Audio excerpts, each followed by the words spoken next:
بسم اللہ الرحمن الرحیم۔ السلام علیکم۔ بہلول کا جنت کی محل بنانا اور ملکہ زبیدہ کا اسے خرید لینا۔ بہلول دنا کا مختصر تعارف۔ کوپہ میں پیدا ہونے والے بہلول کا اصل نام وہب بن عمرو اور تعلق عرب قبیلے بنو امان سے تھا۔ آپ بغداد اور ارد گرد کے ویرانوں میں بے فکری اور دنیا سے بے خبر گھومتے رہتے تھے۔ آپ پانچویں عباسی خلیفہ ہارون رشید کی دور مارچ 766 سے مارچ 809 میں ایک فلاسفر، ولی کامل اور تارک الدنیا درویش کے طور پہچانے جاتے تھے۔ ان کا کوئی گھر یا ٹھکانہ نہیں تھا، شہر میں ننگے پاؤں پھرتے اور جس جگہ تک جاتے وہیں ڈیرا ڈال لیتے۔ بعض لوگوں نے انہیں مجذوب بھی لکھا ہے کیونکہ وہ عشق الہی میں گم اور ارد گرد کے ماحول سے بے خبر ہوتے تھے۔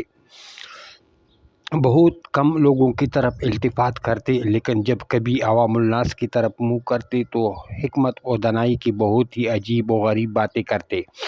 ان کے والد چھٹے امام جعفر صادق کے شاگرد تھے، لیکن کچھ وقت ساتویں امام موسیٰ کاظم کی صحبت میں بھی گزارا۔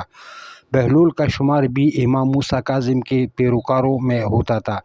جب خلیفہ ہارون رشید نے امام موسیٰ کاظم کو قید کرنے کے بعد ان کے تابعین کے خلاف کارروائیاں شروع کی تو وہب اور کچھ دوسرے لوگوں نے امام سے قید خانے میں ملاقات کر کے آئندہ لائحہ عمل کے لیے ہدایات مانگے۔ امام علی مقام نے جواب میں صرف ایک لفظ جیم لکھ کر اپنے عقیدت مندوں کے حوالے کر دیا۔ ہر شخص نے جیم کو اپنے اپنے انداز میں لیا۔ کچھ نے اسے جلاوطن سمجھا اور بعض نے اس کے معنی جیل یعنی پہاڑوں میں روپوشی لیا، لیکن وہب نے اسے جنون یعنی مجنونیت میں تبدیل کر دیا۔ انہوں نے اپنی شاہانہ زندگی ترک کی اور پھٹے پرانے کپڑے پہن کر گلیوں میں نکل آئے۔ خلیفہ ہارون رشید سے ان کی ملاقات 188 ہجری میں خلیفہ کی سفر حج کے دوران کوپہ میں ہوئی، جس کا ذکر امام ابن کثیر نے بھی کیا ہے۔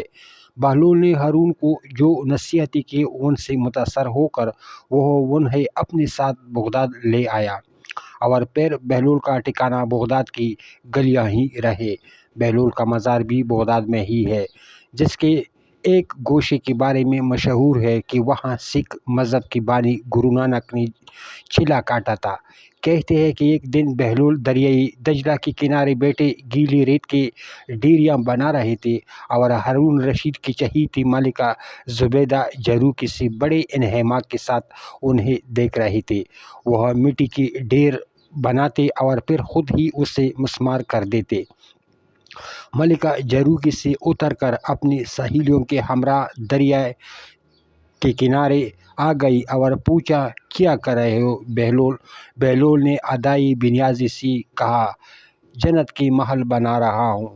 ملکہ نے سوال کیا، اگر کوئی تم سے یہ محل خریدنا چاہیے تو فروخت کرو گے؟ بہلول نے کہا، ہاں ہاں، کیوں نہیں، میں بناتا بھی ہوں اور فروخت بھی کرتا ہوں۔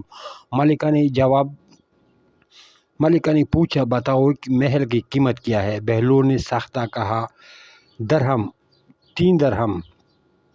بعض لوگوں نے 1 درہم بھی لکھا ہے۔ ملکہ کے حکم پر بہلول کو 3 درہم اسی وقت ادا کر دیے گئے۔ یہ واقعہ ملکہ نے اپنے شوہر خلیفہ ہارون رشید کو بتایا، جسے خلیفہ نے مذاق میں ٹال دیا، لیکن رات کو ہارون نے خواب میں جنت کے مناظر دیکھے جن میں آبشاروں اور مرغزاروں کے علاوہ خوبصورت محلات بھی شامل تھے۔ سرخ یاقوت کے ایک محل پر اس نے زبیدہ کا نام بھی لکھا دیکھا۔